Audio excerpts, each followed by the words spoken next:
All right, Shalom. Let's start by giving all praises to Yahweh, Bahashem, Yahweh Shai, Bahashem, Rakakwadash. Let's give all praises to the Most High, whose true name in the ancient Hebrew is Yahweh, in the name of his only begotten Son, whose true name in the ancient Hebrew is Yahweh Shai, and the Holy Spirit, which in the ancient Hebrew is the Rakakwadash.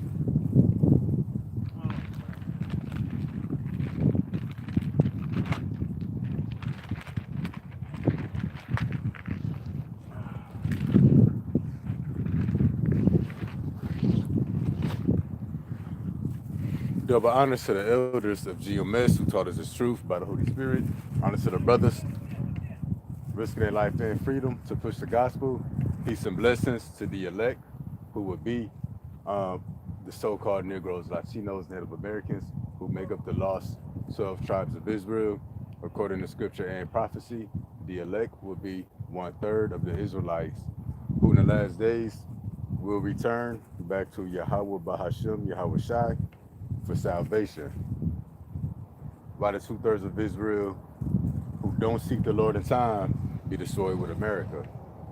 And that's all according to prophecy.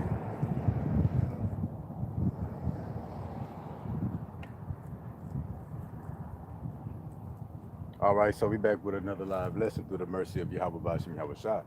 And I think I switched up the title for the time being, Proverbs of Asaph 78, part 6. Proverbs of Asaph 78, meaning we coming out the book of Psalms, chapter 78, which is the Psalm of Asaph. And Psalms is not only, history, but it's all prophecy, as we're about to see. So the scripture say things written aforetime was written for our learning, meaning the things written in the past was written for us to learn about the future. That's why the scripture say there's nothing new under the sun. That's why Yahweh Shai said the things written in the law, in the prophets, in the Psalms of him must be fulfilled.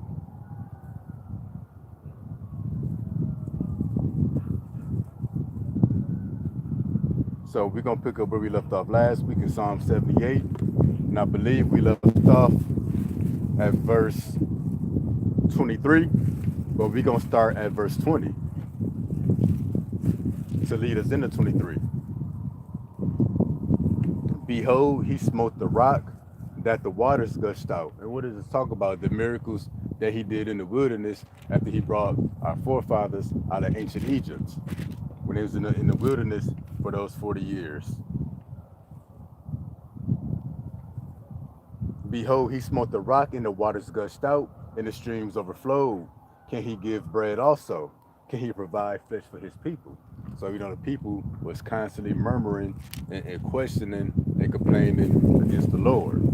Therefore, the Lord heard this and was wroth. So a fire was kindled against Jacob, and anger also came up against Israel. And we know the Lord ended up killing those who murmured against him, because they believed not in the Most High and trusted not in his salvation. And that's the same today. And we covered that last week. So this is where we start off. Though he commanded the clouds from above and opened the doors of heaven and rained down manna unto them to eat, and had given them of the corn of heaven. Man did eat angels' food. He set them meat to the full. So yeah, we're going to fully break this down, because as I always say, an American Christian got no understanding of what this is saying. So let's start there again. Let's start back at Psalms 78. Let's get 23 again. Though he commanded the clouds from above and opened the doors of heaven. We're going to bring complete understanding to it through the power and spirit of Yahweh Bashim Yahweh Shai. So he commanded the clouds from above. What is that talking about? He opened the doors of heaven. What is that talking about? Because we know in ancient Egypt, it spoke about a pillar of a fire by day, and a pillar of a fire by night, and a pillar of a cloud by day. Before we fully break it down, what that is talking about is that chariot, which was a giant UFO that led our people out of Egypt through the wilderness into the promised land. Why I described it as a pillar of a cloud? Because it provided shade by day. And if you saw this UFO from a distance, you would see shade that was cast by the chariot over the people of Israel to get them shade from the sun. A pillar of a fire, meaning that if you saw this chariot, this cloud, this UFO from a distance, it was a beam of light coming down, looking like a pillar of light to give our people light by night. That's the understanding on that. Pillar of a cloud or a pillar of fire, that's describing it from a distance. You know, what it looked like to everybody else. But let's get this again. Psalm 78:23. Though he commanded the clouds from above and opened the doors of heaven. Well, what are the clouds? Well, let's go here to the book of Psalms 104, verse 3. Because again, he commanded the clouds from above. Psalms 104, verse 3. Who layeth the beams of his chambers in the waters, who maketh the clouds his chariot, who walketh upon the wings of the wind. See that? He maketh the clouds his chariot. So often in prophecy, especially, you know, when you see that word cloud, you can scratch it and replace it with chariot. Because again, he maketh the clouds his chariot. Cloud is a code word for chariot. Now, let's look up this word chariot. Because when a Christian, when an American hear this, they picture an old school horse and carriage. That's not what that's talking about. That the Lord is not riding on a horse and carriage. So when you look at this word chariot, it literally says a vehicle. Matter of fact, let's look up this word vehicle.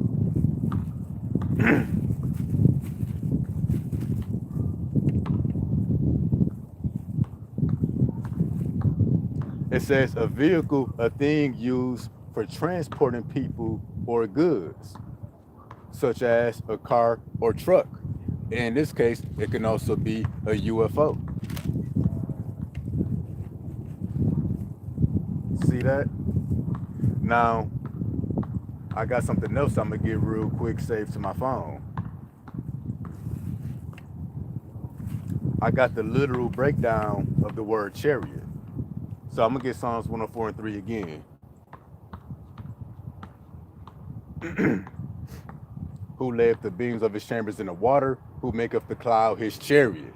So the Lord said the clouds that you read about, those are his chariots. Those are his vehicles. Now, I'm gonna get the etymology, which is the breakdown of the word chariot. History and etymology for chariot. Middle English from Middle French, from Old French, from charrier, which means to transport, from char or car means vehicle. Yeah, so the word, you know, char, CHAR, that's where you get the word car from. Car literally means vehicle, which is the beginning of the word for chariot. So again, charrier means to transport, from char or car means vehicle. So a chariot is literally a vehicle of transportation for the Lord and his holy angels. And what proves that is when we come to the book of Psalms, chapter 68, verse 17. The chariots of God are 20,000. We know what the chariots are now. Those are the vehicles of the heavens, which the world will call UFOs or UAPs. The chariots of God are 20,000, even thousands of angels. So telling you on these UFOs or UAPs, the chariots of the Most High that we see in the sky, there's thousands of them, but even thousands of angels. And check this out. It says the Lord is among them, as in Sinai in the holy place. What's that dealing with? That's going back to ancient Egypt, because that was the Lord leading them through the wilderness.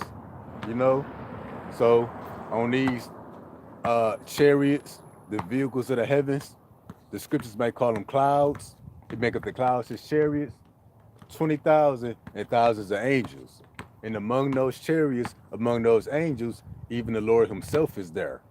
And the Lord, it would be, not the Most High, but his only begotten Son. He has his own chariot, or what the world will call UFO. And that would be the fathership. Hey, not the mothership, but the fathership. So we gonna prove that it's the Lord. He even ride on these chariots, what the scriptures may call clouds. Now let's go here. We're gonna do something real quick. Gonna pull that on deck, and we're gonna come to the book of Isaiah chapter 19. Remember, 20,000 chariots, thousands of angels, even the Lord himself. Now let's hit this in the book of Isaiah chapter 19 verse 2. 19 verse 1. It says, the burden of Egypt. Look at this. Behold, the Lord rideth upon a swift cloud. See that? The Lord rideth upon a swift cloud. Now let's backtrack, because we know this is not a literal cloud. Because when we go back to the book of Psalms 104 verse 3, who left the beams of his chambers in the waters, who maketh the cloud his chariot. So back to Isaiah 19:1, the Lord rideth upon the swift cloud. You could replace that word cloud with chariot. The Lord rideth upon the swift chariot. And if you've ever seen the UFOs or the UAPs in the sky, especially the disclosed videos and footage, that Congress and that the U.S. military release to the public in the congressional hearings, that's a swift cloud. That's a swift chariot. They change directions and it'd be zigzagging, and they move without acceleration. It's instantaneous. They change direction without slowing down. It's instantaneous. That's a swift cloud. Or accounts where they just take off. And Esau estimated they take off at 20,000 plus miles per hour. Now, also dealing with the AI Atlas, the 3 AI Atlas or something, what they call the interstellar objects. It's a good chance that's the fathership, the chariot of the Lord, or it might be Michael. But they say that's moving at over 50,000 miles per hour. And they say it went by the sun, charged up, and started moving even faster. Let's get this again. The burden of Egypt, behold, the Lord rideth upon a swift cloud, or a swift chariot, a swift vehicle, a UFO, a UAP, and shall come into Egypt. So this is dealing with ancient Egypt. That's how the Lord came upon a swift cloud, which is a metaphor. If I tell you I'm riding on 900 horses, that's not literal, meaning my vehicle got 900 horsepower. So the Lord tells you he's riding on the cloud. It's a metaphor for he ride in the sky. You can see him up there in the clouds. It says, the idols of Egypt shall be moved at his presence, and the heart of Egypt shall melt in the midst of it. So this is prophecy as well. But again, the Lord rideth upon the swift cloud, it shall come into Egypt. Look at all the UFO movies. All the UFO movies, that swift cloud, that UFO, that fathership, it pulls up to Egypt. And what's Egypt? America. That's why the pyramid is on the back of the dollar. Revelation, the 11th chapter, describes America as spiritual Egypt. So again, the Lord rideth upon a swift cloud, it shall come into Egypt. The idols of Egypt shall be moved at his presence. The heart of Egypt shall melt in the midst of it. So I can't remember the movies where Mars attacks. Maybe Independence Day is what I'm thinking about. That was a swift cloud coming into Egypt. Then what happened? Everybody heart melted because of great terrible fear. Well, that's how it's going to happen when the Lord comes up. The Lord pulling up to America, not China, not Russia. The Lord himself in our fathership is putting up to Egypt, spiritual Egypt, which is America, and everybody heart go milk. So continuing on, just further proving the point, we're gonna get the book of Psalms 68 verse 4. It says, sing unto the Most High, sing praises to his name. Extol him that rideth upon the heavens. By his name Yahweh, rejoice before him. See that? Who rideth upon the heavens. And the heavens would be what America calls outer space. Outer space. That's the heavens. See that? So yeah, what you people call, outer space, that's the heavens. Hey, that's where the Lord and the angels, they ride upon the heavens in them swift clouds, them chariots, UFOs, UAPs.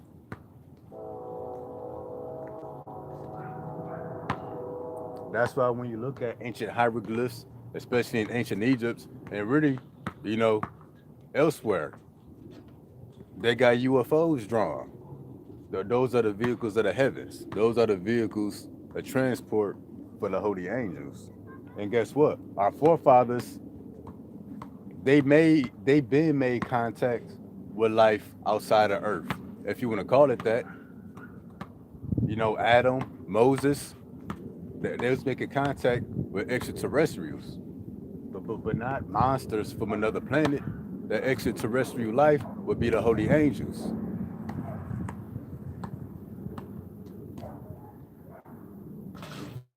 And then we're going to move on. We're going to get this here. So back to the book of Psalms 78, verse 23. Though he commanded the clouds from above. So we know what the clouds are now. The chariots, the vehicles of the heavens, the holy angels, even the Lord himself. That's how they travel.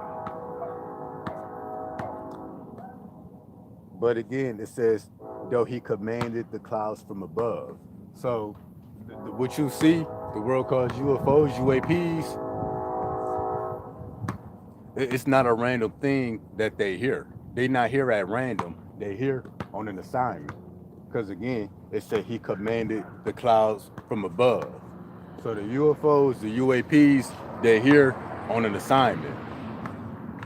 The Lord dispatched his angels like officers, and they carry out certain missions and things for the Most High. But again, he commanded the clouds from above. So they not out here on their own will. They out here because they were sent by the Most High Yahweh himself. Now, again, though he commanded the clouds from above. Now let's jump to the book of 2nd Ezra, chapter 6.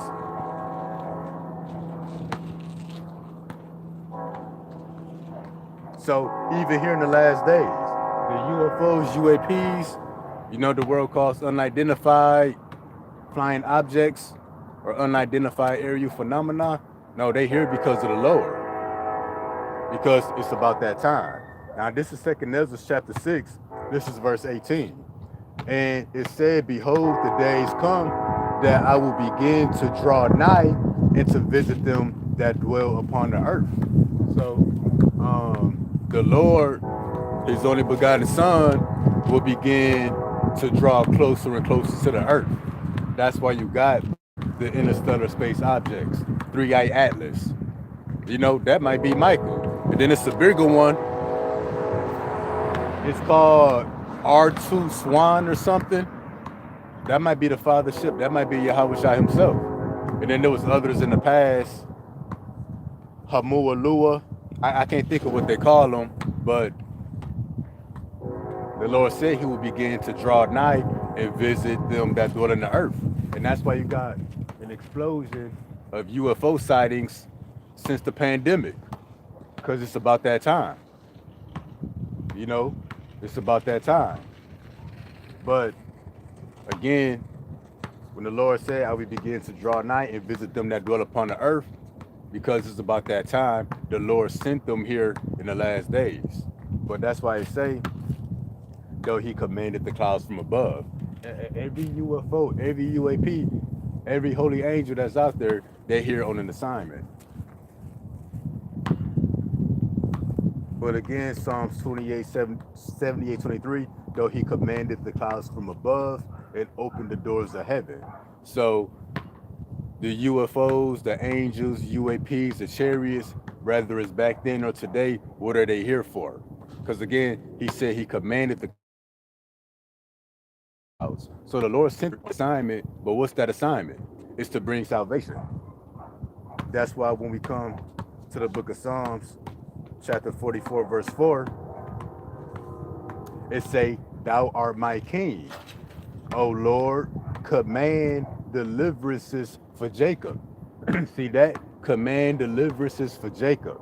So back to Psalm 78:23. Though he commanded the clouds from above, well, what the Lord was commanding was deliverances for Jacob, salvation for Jacob, the Israelites.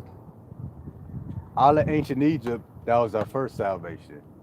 Out this spiritual Egypt, which is America, it's going to be our last deliverance or our last salvation. But whatever deliverance, whatever time period, deliverance from Jacob has been commanded throughout the ages. This is our final one. So we're going to hit this some more. Psalm 78:23, though he commanded the clouds from above. And what did he do? Sent the holy angels on them clouds, which are the chariots of the Lord, what the world calls UFOs, to save our people. All of ancient Egypt, and they've been sitting here in the last days to save our people from America, because that destruction is coming. Now, back to Psalm 78:23, though he commanded the clouds from above and opened the doors of heaven. See, a Christian to hear that, open the doors of heaven, they think the sky is a big window. And the Lord open up the sky like a window, and that's the doors of heaven being open. No, the doors of heaven, excuse me, hold on.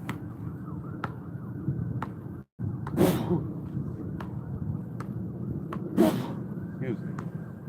The doors of heaven being open, that would be the doors of the chariots, the UFOs, the UAPs.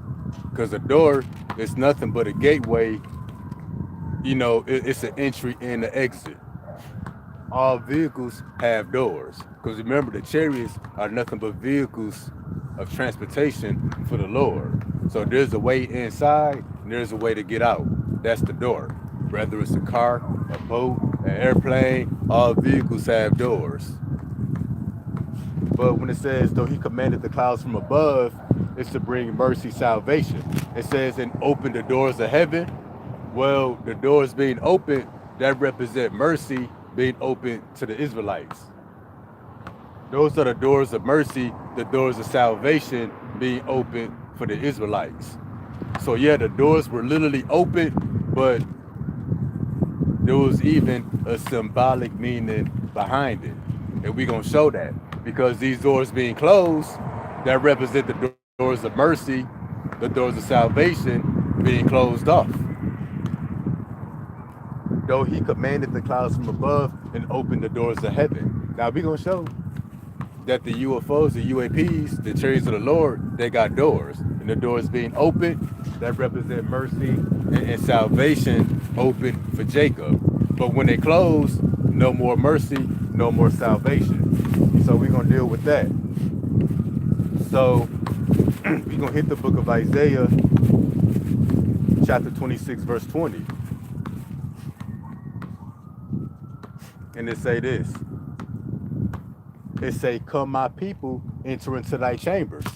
This is dealing with the chariots of the Lord, what the world calls UFOs. Why? Chambers? Chambers mean different rooms, different compartments. Because in this chariot, which they've already said is bigger than the earth, you know, dealing with, no, they said Three-Eye Atlas, biggest Manhattan city, but there was another video, there was one that was bigger than the earth. They got different rooms, compartments. So again, come my people, enter into thy chambers. Because we got to understand, when we get salvation, hundreds of millions of Israelites, we going into one chariot. We going to go in the same chariot. Now, what happens and what takes place beyond that, I don't know. We know that our new bodies up there, we don't know. But we gonna go up into that one chariot. But let me get to the point. Come my people, come my people, enter into thy chambers and shut the doors behind thee. See that? Shut thy doors about thee.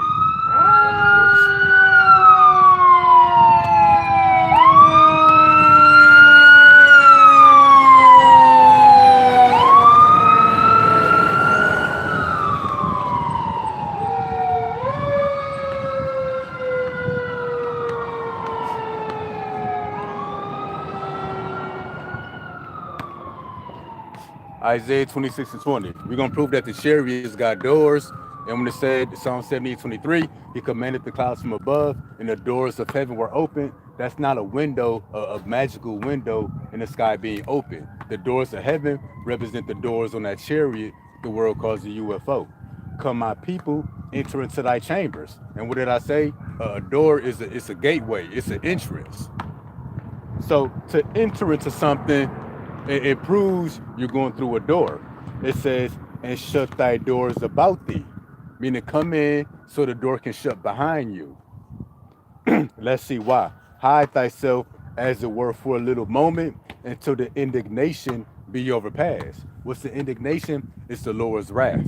Because when you read it in the NLT, it says, hide yourselves for a little moment until the Lord's anger has passed. And what's the Lord's anger? What's his indignation? The nuclear destruction of America and other parts of the earth. So again, into tonight chambers, you got to go through a door. The next part proves it. Shut that door. So come in, shut that door about thee. That proves that the door is open. Open for mercy, open for salvation unto Jacob. Then what it say? Shut thy doors about thee. So the doors being shut, that represent mercy and salvation being closed off. If you ain't entering time. Goes on to say, hide thyself as it were for a little moment. So the doors were open and then shut behind you to protect you from the destruction. But this is the same case dealing with Noah in the ark. And we're going to prove that real quick. So when we come to the book of Genesis, chapter 6 and 16, we're going to be straight to the point. First, we're going to show that the ark had a door. A window shall be made to the ark, and in the cubit shalt thou finish it above. And the door of the ark shalt thou set in the side thereof. With the lower, second, and third stories thou shalt make it. See that? The Noah's ark had a door. Now let's look at this in the book of Genesis, chapter 7, 15 through 16. Long as that door was open to Noah's ark, that was mercy and salvation open, to the people. But when that door shut on that ark, that means salvation and mercy was closed off. And they went in unto Noah into the ark, 2 and 2 of all flesh, wherein is the breath of life. And they that went in, male and female of all flesh, as God had commanded him, and the Lord shut him in. See that? After they entered into the ark, the Lord shut them in. In the NLT, it says, then the Lord closed the door behind them. So again, the door is open. It represents mercy and salvation being open. Forgiveness is open. When that door is shut, that's mercy, salvation is closed off. Rather it's Noah's ark with that one door, or rather it's the chariots, the UAPs, the UFOs. So back to the book of Psalm 78:23. Though he commanded the clouds from above, he sent the angels on the clouds, on the chariots to be here to bring salvation, deliverances to Jacob. It says, and open the doors of heaven. So open the doors of heaven, that's not a window in the sky. No, that's the doors on these chariots, what the world calls UFOs, opening up to bring help, to bring deliverances to our people. The doors open represents mercy and salvation being open. That's why Noah's Ark that had a door. Hey, the chariot of the Lord. Hey, them got doors too. And when you think about Noah's Ark or a UFO, they one and the same. It's nothing but an ark. It's a vessel to protect us from the destruction. That's why Isaiah 26:20, again, it said, come my people, enter into thy chambers. That's the UFOs. Shut thy doors about thee. So in order for us to come in and enter into the chambers, that represent the doors being open. Mercy, salvation being open. Shut thy doors about thee. So the door is now shut. Mercy, salvation is closed off to everybody else. And now that the doors of mercy are closed, it says, hide thyself as it were for a little moment until the indignation be overpassed. And what is this book? The book looked like a door. It represent the doors closed, represent the doors open. So even this book, it's the doors of mercy, doors of salvation. This is really the door into the chariot to what the world calls UFO, what the world calls UFOs. You enter through this. You got to come into this door. You got to come into the understanding. And then at the appointed time, those who enter into this, they enter by the door. They enter by Yahweh Shai, by his word. They're going to be taken up while destruction take place here in the earth. And that was even the time of Noah. When he entered into that ark by that door, the Lord shut that door. Then what was happening on the outside? The Lord's indignation, by him flooding the earth by the waters.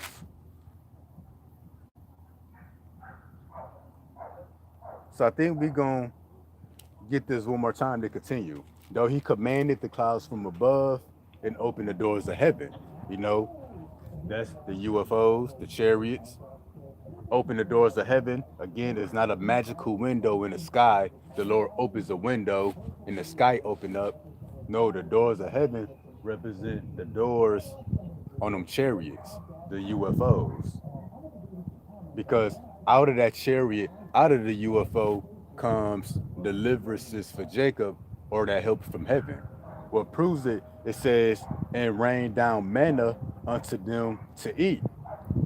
So after he commanded the clouds, the chariots, the UFOs, the angels to be here, the doors opened up, and that's where the bread came from. That's where the manna came from. It ain't just magically appear and fall out the sky. No, it fell out of that cloud. It fell out of the chariots of the Lord, what the world calls UFOs. That's piloted by the holy angels. The angels brought that bread. That's why it's called angels' food. Not no aliens from another universe. Though he commanded the clouds from above and opened the doors of heaven and rained down manna upon them to eat, and had given them the corn of heaven. So yeah, that was Psalms 44. Command deliverances for Jacob.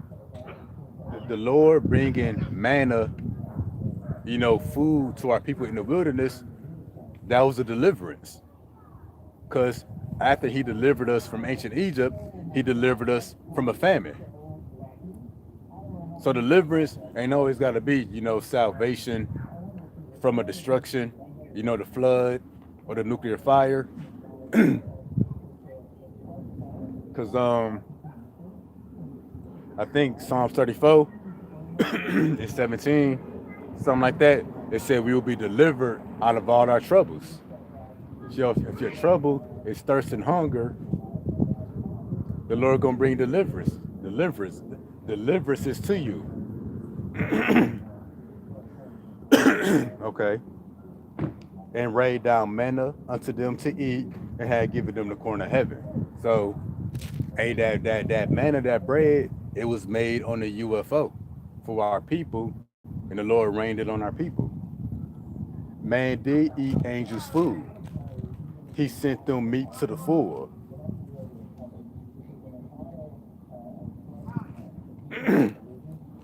He caused an east wind to blow in the heaven, and by his power he brought in the south wind. He rained flesh also upon them as dust, and feathered fowls like the sand of the sea. And he let it fall into the midst of their camp, round about their habitations. So we're gonna get into that. So the Lord brought deliverances to the children of Jacob in the wilderness, delivered them from starvation, dehydration. So we're gonna get into that. So for that account, we're gonna come to the book of Exodus, chapter 16.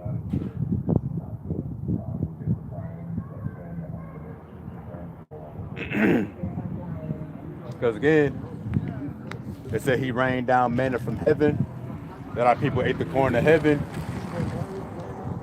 We're gonna get into that now. This is Exodus 16. We're gonna get 1 through 5 and 10 through 13.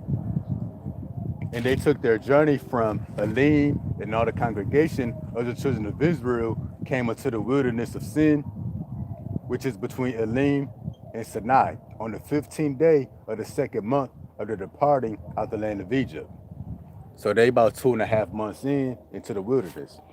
And the whole congregation of the children of Israel murmured against Moses and Aaron in the wilderness. And the children of Israel said unto them, would to God we had died by the hand of the Lord in the land of Egypt, when we sat by the flesh pots, which is a pot full of meat, and when we did eat bread to the full. For ye have brought us forth into the wilderness to kill this whole assembly with hunger. So they said they'd rather had died by the hand of the Lord in Egypt when they were least able to eat. They accused Moses of bringing them in the wilderness to kill them with starvation. Then said the Lord unto Moses, behold, I will rain bread from heaven for you, and the people shall go out and gather a certain rate every day, that I may prove them whether they will walk in my law or no. So the Lord said, I'm going to rain manna or bread from heaven. Now we know where it came from. Psalm 78:23, he commanded the clouds from above. He commanded the holy angels who rode on those clouds, what the world calls UFOs, UAPs. He commanded the angels to bring our people food in the wilderness. But you got to understand, in that wilderness, there were millions of Israelites. And also with that, we had millions of animals, cattle, donkeys, stuff like that. It says, and it shall come to pass that on the 6th day, they should prepare that which they bring in. That was it. So we're going to get 10 through 13 on this as well. Hey, what's up, bro? And it came to pass, as Aaron spake unto the whole congregation of the children of Israel, that they looked toward the wilderness, and behold, the glory of the Lord appeared in the cloud. We know what that cloud is. He make of the cloud his chariot. The glory of the Lord appeared, by the way of the UFO. What the world calls the UFO. That was the chariot of the Lord. It says, and the Lord spake unto Moses, saying, so he spoke through that chariot. I have heard the murmurings of the children of Israel. Speak unto them, saying, at even, meaning evening, ye shall eat flesh, and in the morning ye shall be filled with bread. You shall know that I am the Lord, Yahweh, Bahashim Yahweh Shah, your God. And it came to pass that at evening the quails came up and covered the camp, and in the morning dew lay round about the host. So the Lord had so much quail, so much meat come to our people, it covered the ground like the morning dew. When you go out and the grass is all wet with that dew, that's how much meat the Lord caused to come to our people. So as we continue now, that's why Psalms 78:24, and rained down manna upon them to eat, and had given them the corn of heaven. Man did eat angels' food. He sent them meat to the full. See that? They had more bread and more meat than they could handle. And this is what? Commanding deliverances unto Jacob. The same acts of the Lord, the same miracles the Lord is going to command here in the last days. That's why Isaiah 65 say, my servant shall eat, but everybody else gonna be hungry. My servant shall drink, but everybody else gonna be thirsty.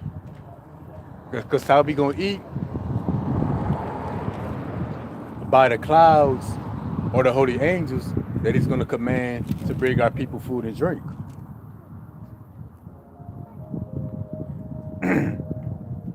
And this is Exodus 16. We're gonna get verse 35.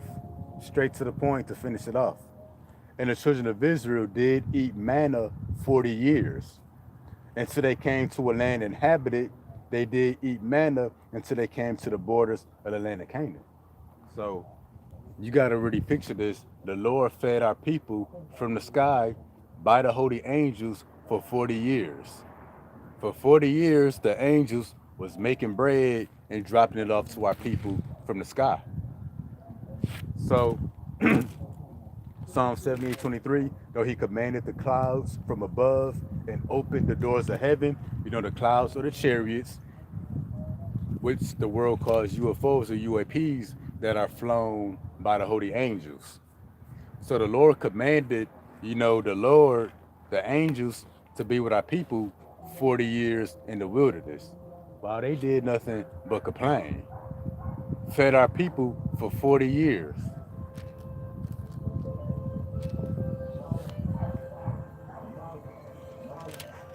And again, they did nothing but complain. That's why when we continue to Psalm 78, verse 29, it says, I'm going to hit 28. He let it fall in the midst of their camp, round about their habitations. So they did eat and were filled, for he gave them their own desire. They were not estranged from their lust, but while their meat was yet in their mouths, the wrath of God came upon them, and he slew the fattest of them and smote down the choice men of Israel. So the Lord fed them till they was full, but they continued to not trust in the Lord. They continued to lust after the days of Egypt. And because of that, the Lord killed them while they was filling their belly. We're going to get into that account. So we're going to show this. We're going to come to the book of Numbers 11. Because you got to imagine, for 40 years, our people didn't have to cook, go out and get food. It was brought to them. Hey, I would eat manna for 40 years. If that means I ain't got to prepare food, I ain't got to go grocery shop. I ain't got to cook. I ain't got to cut up nothing. I ain't got to look on the back of my ingredients list to see if Esau done snuck something in it. I ain't got to worry about no food recalls. Hey, I eat the same thing for 40 years. This is Numbers 11. We're going to get 4 through 5. And the mixed multitude that was among them fell a lusting. Again, pretty much lusting after the things that they ate in ancient Egypt. And the children of Israel also wept again and said, who shall give us flesh to eat? We remember the fish which we did eat in Egypt freely, and the cucumbers, and the melons, and the leeks, and the onions, and the garlic. But now our soul is dried away. There is nothing at all besides this manna before our eyes. So the people picking up the manna, dropping it on the table, throwing it like a frisbee, just ungrateful. Talking about we ain't got nothing to eat but manna. At least you got something to eat. But now when we continue, we're going to jump down to verse 18 through 23. And it say this. And say unto the people, sanctify yourselves against tomorrow. So the Lord is speaking to Moses to what to tell the people. And you shall eat flesh. For ye have wept in the ears of the Lord, saying, who shall give us flesh to eat? For it was well with us in Egypt, therefore the Lord will give you flesh, and you shall eat. You shall not eat 1 day, nor 2 days, nor 5 days, neither 10 days, nor 20, but even a whole month, until it come out at your nostrils. So the Lord about to flood our people with meat, more than they can handle. Sort of like him being sarcastic. It says, and it shall be loathsome unto you. Again, more than they can handle. Because that ye have despised the Lord, which is among you, and have wept before him, saying, why came ye forth out of Egypt? And Moses said, the people among who I am are 600,000 foot men. Thou hast said, I will give them flesh, that they may eat a whole month. So even Moses is now questioning the Lord. He's like, Lord, it's 600,000 men alone. This ain't including the women and children. And you telling us you're going to bring us meat for a whole month? That you're going to feed millions of our people for a month straight? It says, shall the flocks and the herds be slain for them? So Moses is asking, what you going to feed our people with? Are you going to kill our cattle, our donkeys, our cows, our chickens, whatever they had? Again, shall the flocks and the herds be slain for them to suffice them? Or shall all the fish of the sea be gathered for them to suffice them? So Moses asking the Lord, how you going to feed millions of our people for the next month straight? And the Lord said unto Moses, is the Lord's hand waxed short? See that? That's what the Lord was asking Moses. Is my hand waxed short? You think, no matter, you think that I ain't got the power to pull this off?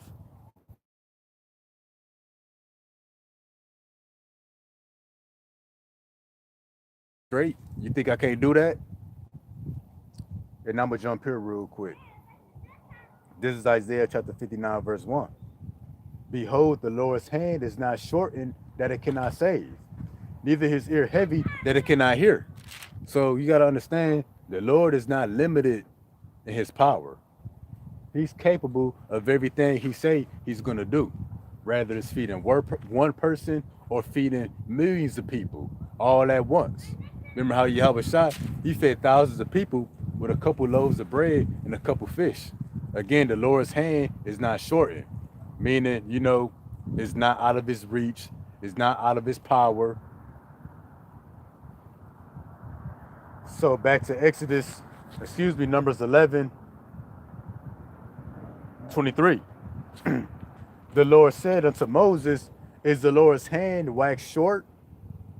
Thou shalt see now whether my words shall come to pass unto thee or not. So the Lord told Moses, you think I can't do this? He said, you're going to see if it come to pass or not. So the Lord pretty much told Moses, watch this. Watch what I'm about to do. And then as we continue, we're going to jump down to verse 31 and 33 to finish out this account. And there went out forth a wind from the Lord, and brought quails from the sea, and let them fall by the camp, as it were a day's journey on this side, and as it were a day's journey on the other side, round about the camp, as it were 2 cubits high upon the face of the earth. So our people, they were swimming in meat. They were swimming in quail up to here, all around the camp of Israel. So much meat that the Lord gave them more than they could wish for. And why did the Lord do that? He was showing off his power. Like, this is light work. He gave them a whole month worth of meat all at once. He wanted to show out before he took them out. Goes on to say, and the people stood up all that day and all that night and all the next day, and they gathered the quails. He that gathered at least gathered 10 homers. I don't know what that is. Matter of fact, I'm about to look that up. How much is 10 homers?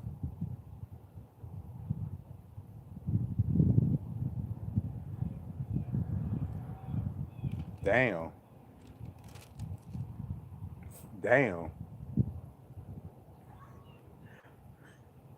He that gathered least gathered 10 homers. They say 10 homers is like 475 pounds. So out of all the congregation of Israel, he who gathered the least had at least 475 pounds worth of meat, meaning there's other people that had more. This is for everybody. It says, and they spread themselves, and they spread all the broad, excuse me, they spread them all the broad for themselves round about the camp. This is the point. And while the flesh was yet between their teeth, ere it was chewed, the wrath of the Lord was kindled against the people, and the Lord smote the people with a very great plague. So, right when they was about to take a bite, right when they was about to eat, right before they got to chew it, the Lord killed them. So let's reread this. And there went forth a wind from the Lord and brought quail from the sea. Let's line this up with the book of Psalm 78.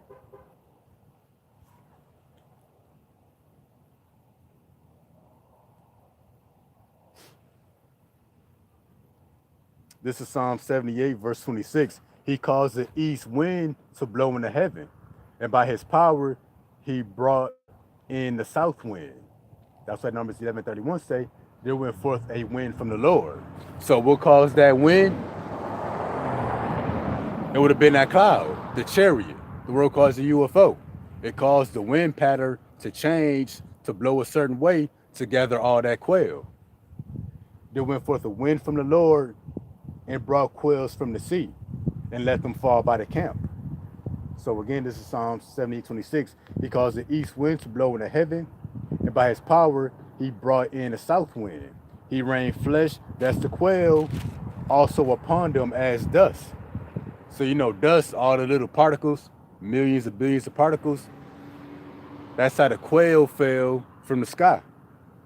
That was gathered by the east and the south wind, that was manipulated by the chariot, what the world calls UFO.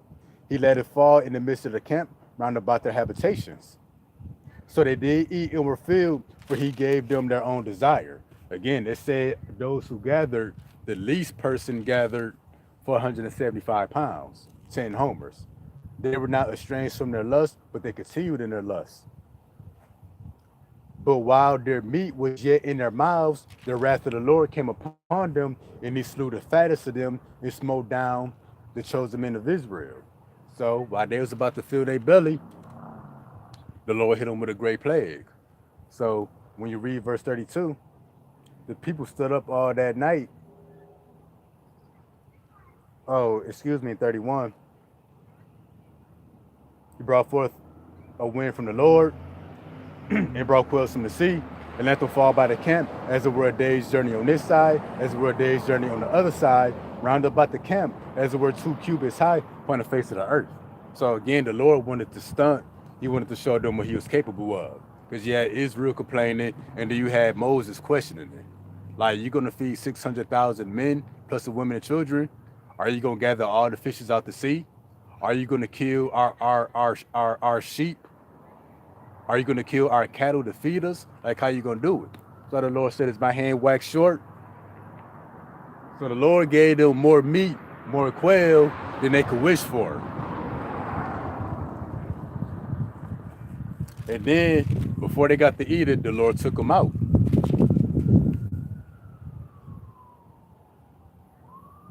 This is why we will continue in verse 32 and 33 in Psalm 78. It says, for all this, they sinned still and believed not his wondrous works.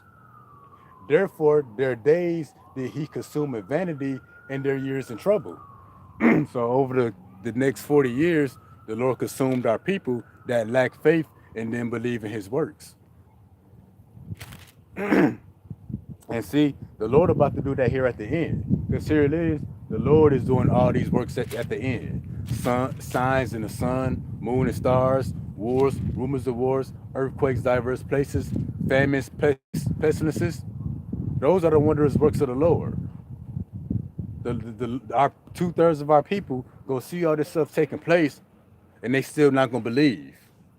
They still not gonna repent and get right. So what the Lord gonna do? He gonna consume our people through the days of Jacob's trouble, which we in now. Because again, these people, they saw what the Lord did in Egypt. They saw the miracles for the next 40 years. They didn't have to work for food. The Lord fed them, and they still didn't believe. They still lacked faith. So the Lord killed them. And see, I mentioned this last week. When our people lack faith, you're really holding up progress. Because they could have been entering into the promised land, but they lack faith. The Lord wanted to get them into a certain mindset and fully trusting and believing on Him before they got to the promised land. So the Lord killed everybody that lacked faith, and only 2 people who left Egypt got to enter to the promised land. That's why they was in the wilderness for 40 years. The Lord could have took them to the promised land in like a few days or a week, but it took them 40 years to get there because they lack faith. And that's why we don't deal with our people. We break down the scriptures, so precise that a dummy can get it. If they don't get it, we moving on. Because they holding up progress. And that's why I know a lot of brothers feel in the same way. I ain't got nothing to say to nobody. Whatever I got to say concerning the Lord and speaking on prophecy, it's going to be on camera. Anything off camera, it's going to be those who sincerely desire to know these things. I'm not going to speak it to anybody if it's going to go in one ear and out the other. That's holding the progress. We're not wasting no time on nobody who don't want to get down with this. And that's why we going to get this too. The book of Jude, chapter 1, verse 5.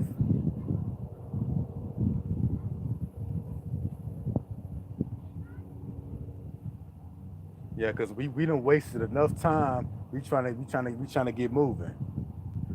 I will therefore put you in remembrance, though you once knew this, how that the Lord, having saved the people out the land of Egypt. So the Lord has always brought salvation to our people, saving us from the hand of our enemies, our oppressors, our slave masters, corrupt governments, whatever you want to call them. The idea of salvation is not nothing new. How that the Lord, having saved the people out the land of Egypt, afterward destroyed them that believe not. And the Lord's going to do that here at the end. Instead of saving us first and then destroying those that believe not, He's going to destroy those that believe not and then save us. The Lord doing the same thing, just in a different order this time. And that's why we about to see the 2/3 of our people be cut off by the sword, famine, and the pestilence. Then ultimately, that nuclear destruction. That's the second death.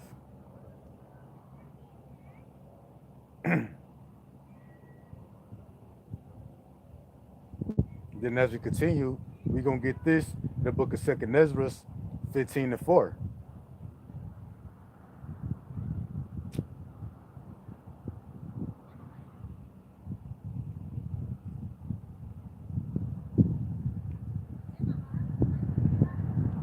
It says, for all the unfaithful shall die in their unfaithfulness. See that? And what makes you unfaithful? Because people will say, I'm a believer. I believe in God. I believe in the Most High. Well, how do you believe? Your belief is not just something you speak with your lips or something you say you feel in your heart. No, true faith, your belief got to be based off what's written. And if you really believe this report, you're going to be moved with fear, seeking out your own salvation. So if you're not seeking out your own salvation here in 2026, you don't believe. You lack faith. The Lord declares you unfaithful, and you're going to die in that unfaithfulness. That's what happened to our people in the land, coming out ancient Egypt into the wilderness. They lacked faith, and they died in that unfaithfulness. The Lord's going to declare that here at the end. Verse 5, behold, saith the Lord, I will bring plagues upon the world, the sword, famine, death, and destruction. And we see the plagues striking the earth today, striking the people today, taking them out. And that's the unfaithful of our people dying in their unfaithfulness. So we can make sense of all the chaos and death and destruction that's happening. The Lord commanded it. Just as he commanded the clouds to bring deliverances to Jacob, he could command them same clouds, the angels, to bring plagues upon the world. Because that's how the plagues came to ancient Egypt. It was through the clouds, not the literal clouds you see in the sky. But we know cloud is the code word for chariot. The world calls UFO, which are flown by the holy angels. Now, when we come here to the book of Second Chronicles 15 and 13,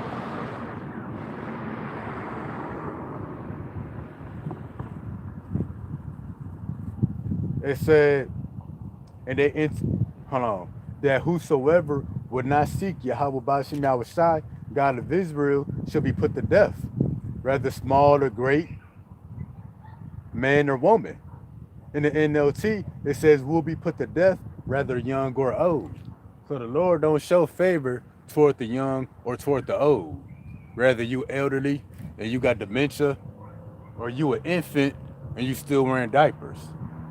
If you fail to seek the Lord at any point in your various lifetimes here on the earth, you're going to be put to death here at the end. And the people that's seeking the Lord now, this is only a repeat. It's because we sought the Lord back then, we seeking him now. Everybody that's not seeking him now is because they didn't seek him back then neither. Like, when you got a TV show, they may do a rerun. This lifetime that we in right now, this is just a rerun. All this stuff has already happened before with the same people. This is just a rerun. And then sometimes with certain TV shows, they do a reboot. Same characters, same storyline, just different actors. This lifetime we in, same story, same characters, just different actors. What's the different actors? Us in the flesh. Repeating the same story. So again, that whosoever will not seek the Lord, Yahweh Bashim Yahushua, God of Israel, shall be put to death, whether small or great, whether man or woman. So we in them days, you know, whoever did seek the Lord, no matter the lifetime, they're going to be put to death here at the end. It's fulfilling what? The unfaithful dying in their unfaithfulness.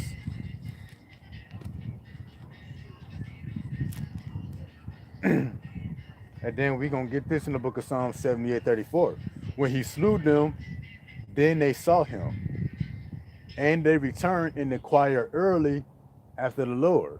So that was often required for our people to get right. The Lord will have to start killing up our people, then our people will want to repent and then seek the Lord. But see, you're not gonna get that chance here at the end. You got to seek the Lord now, while you got the liberty to do so. Because whoever don't make proper use of this extended grace period, know the Lord about to kill them. And this is the book of Baruch, chapter 4, verse 5.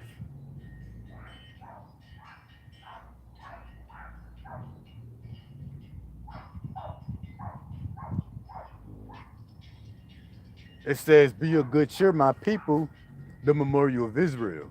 You were sold to the nations, not for your destruction, but because you moved the Most High to wrath, you were delivered unto the enemies. So the Lord ain't put us into slavery under the white man to be oppressed by the white man to kill us off. It's because he moved him to anger. And then when you realize what our people was doing, our people really deserve more than what the Lord did to us. That's what the Lord said. We was punished less than our iniquity deserves. You understand? Our people were moles. They were drinking children's blood. They were burning their babies to Molech, burning the elderly and the handicapped. You know? So our people deserve less than what they deserve more than what the Lord did to them. It says, for you provoked him that made you by sacrificing unto devils. That's drinking children's blood and burning your babies. And whatever else. That's sacrificing the devils and not to the Most High. And then when we get this in the book of of Jeremiah, chapter 30 and 11. It says, "For I am with thee, saith the Lord, to save thee. Though I make a full end of all nations, whither I have scattered thee, will I not make a full end of thee? But I will correct thee in measure, and will not leave thee altogether unpunished." See that? The Lord pretty much saying he's not gonna completely destroy us like the other nation, but he will discipline us. He said he can't let you, he can't just let us get away. He can't let us go unpunished. We gotta be punished.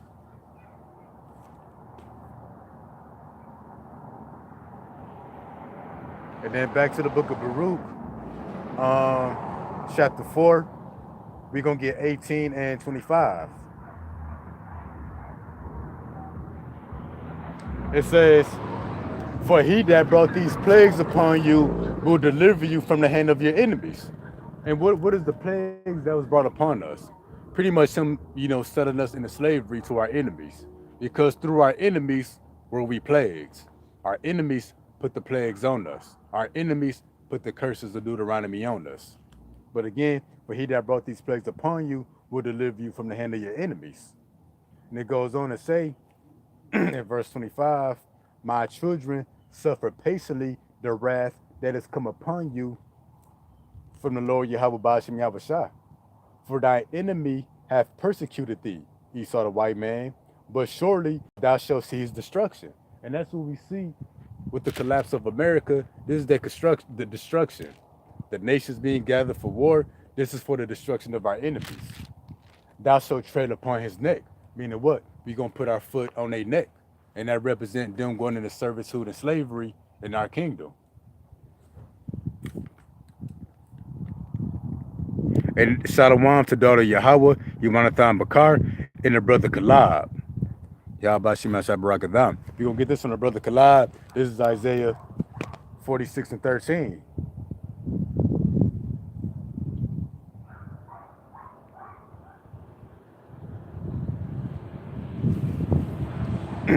It says, I bring near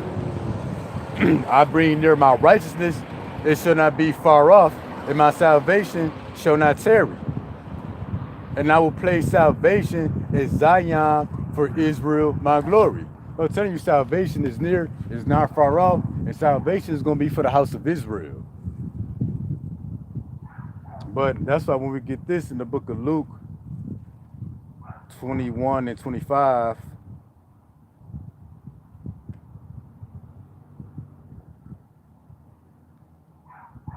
no, that's not it. Is it 21 and 20? Damn, am I tripping? 21, 26. Hold on. 28. 28. "And when these things begin to come to pass, then look up and lift up your heads, for your redemption draweth nigh." When we begin to see what? Signs in the sun, moon, and stars, distress of nations, uproars among the people, earthquakes in diverse places.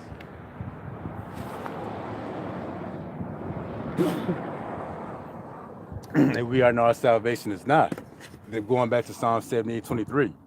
"He commanded the clouds from above. He opened the doors of heaven." With the clouds of heaven, being the chariots, the vehicles of the heaven, the holy angels, the Lord commanded them to come to the earth once again. The doors of heaven being opened, opening up mercy and salvation, deliverances to Jacob once again. We in them days. Matter of fact,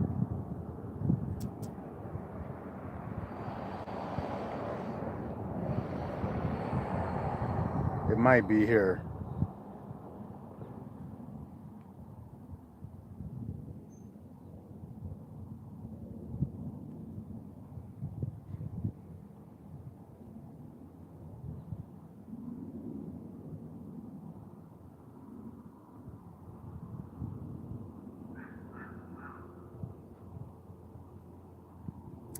Nah, I'm not able to find it. Okay, I think this is it. This is Isaiah 45 and 19. "I have not spoken in secret in the dark place of the earth. I said not unto the seed of Jacob, seek ye me in vain. I, the Lord, speak righteousness, I declare things that are right. See that the Lord said not unto Jacob, seek ye me in vain. So the fact that we seeking the Lord in spirit and in truth, the true worshipers that will worship him in the last hour, that means that salvation is coming. The Lord didn't wake us up to the truth for this whole generation to die and the Lord come 50 or 20 years or 100 years later. No, the Lord woke us up because this is the generation he's going to visit the earth. So, Lord, with him as a formula of edifying, let's give our praises to Yahweh, Bahashim, Yahweh Shah, Bahashim, Bakakwadash. Double honor to the elders of GMS who taught us this truth. Honor to the brothers who in their life and freedom. Push the gospel. Peace and blessings to the elect. Till next time, Shalom.